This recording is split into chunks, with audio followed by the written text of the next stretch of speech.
In Gaza this weekend, they mourned the death of a 14-year-old boy they said was shot by Israeli troops.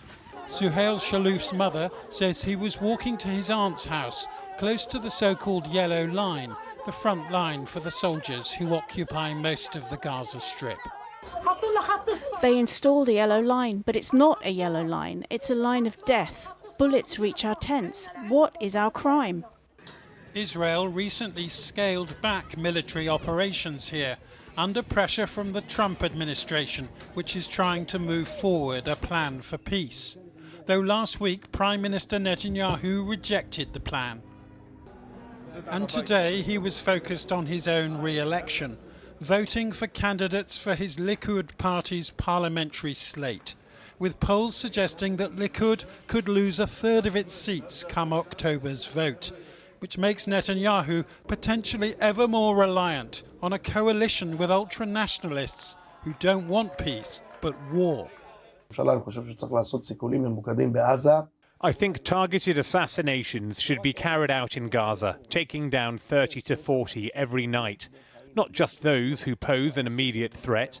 There are people there who are not worthy of life. They shouldn't live. They're not even people. I'm giving them a compliment by calling them people. Such language makes Jared Kushner's mission to Israel unlikely to achieve much.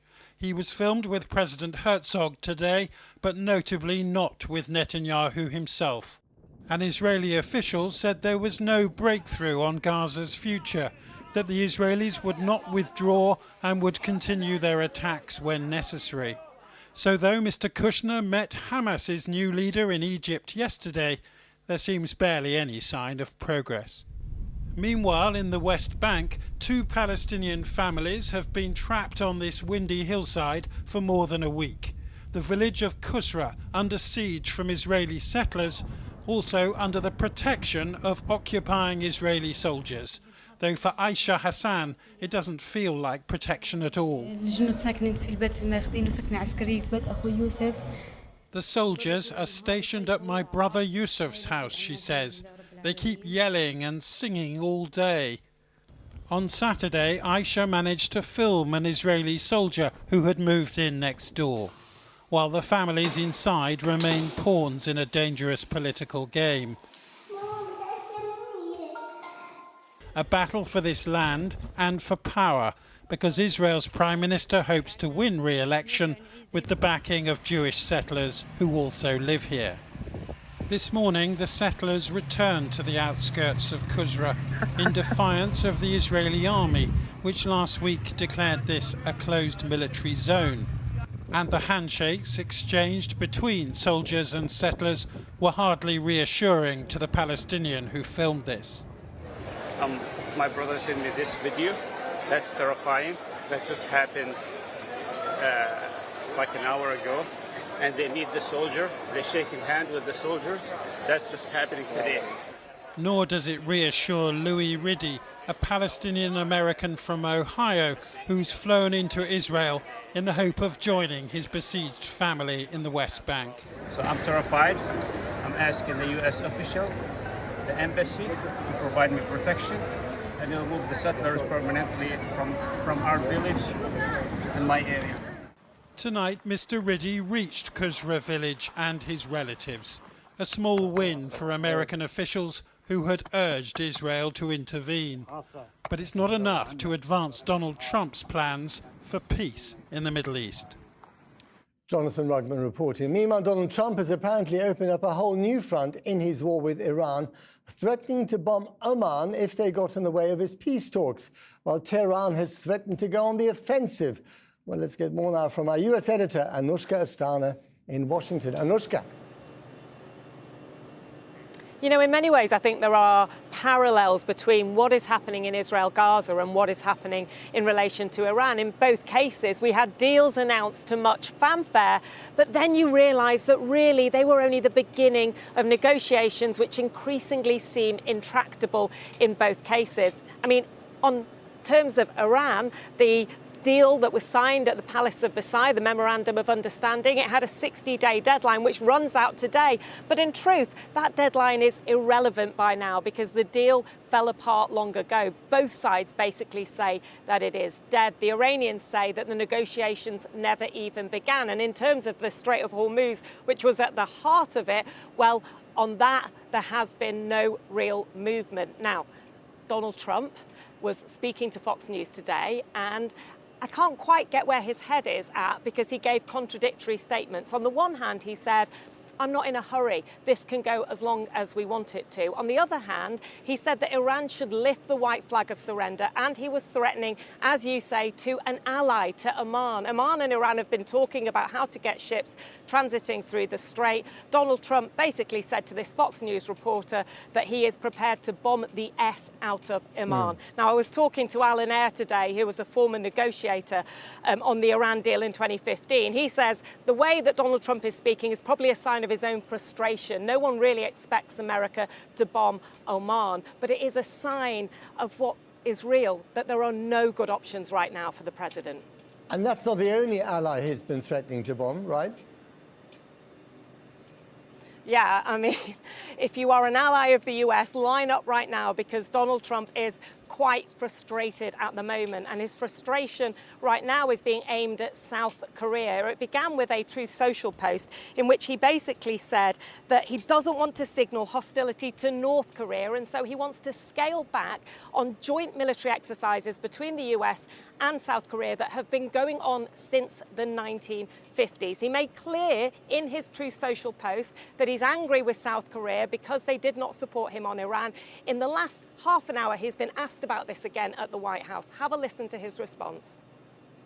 I called him, I said, would you like to give us a little hand? We don't need help with Iran, but if you'd like, give us a hand with Iran. He said, no thanks. And I said, wait a minute, we have 39,000 soldiers over there guarding you from Kim Jong-un, your next door neighbor, and you're not going to help us on a very easy military operation in Iran?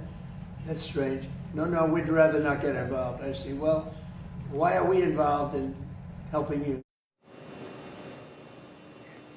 Which sounds a lot like tit for tat, doesn't it? It sounds like a president who is frustrated by this ongoing war in Iran, a president who knows that petrol prices here in the US have gone up and people are feeling the pain of them. And because he is lashing out in this way, it also leaves people unsure about what might happen next when it comes to the Middle East.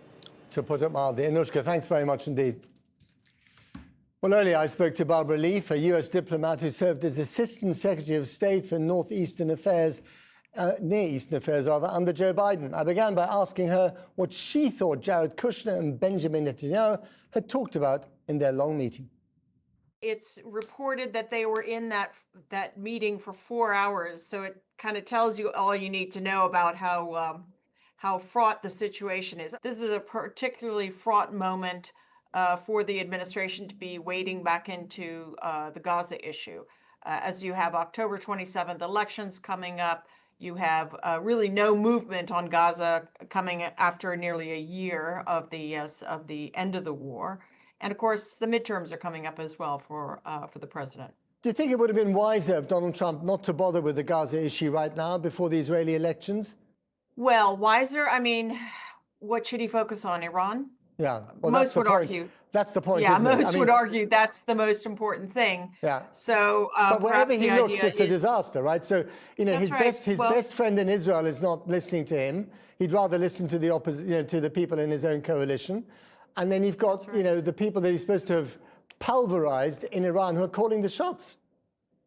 Well, and also, Matt, what you didn't notice, or you didn't note rather, was that before Jared Kushner met with the prime minister, he met with the leader of Hamas, along with several of partner diplomats in the room, which is a pretty extraordinary thing in its own right.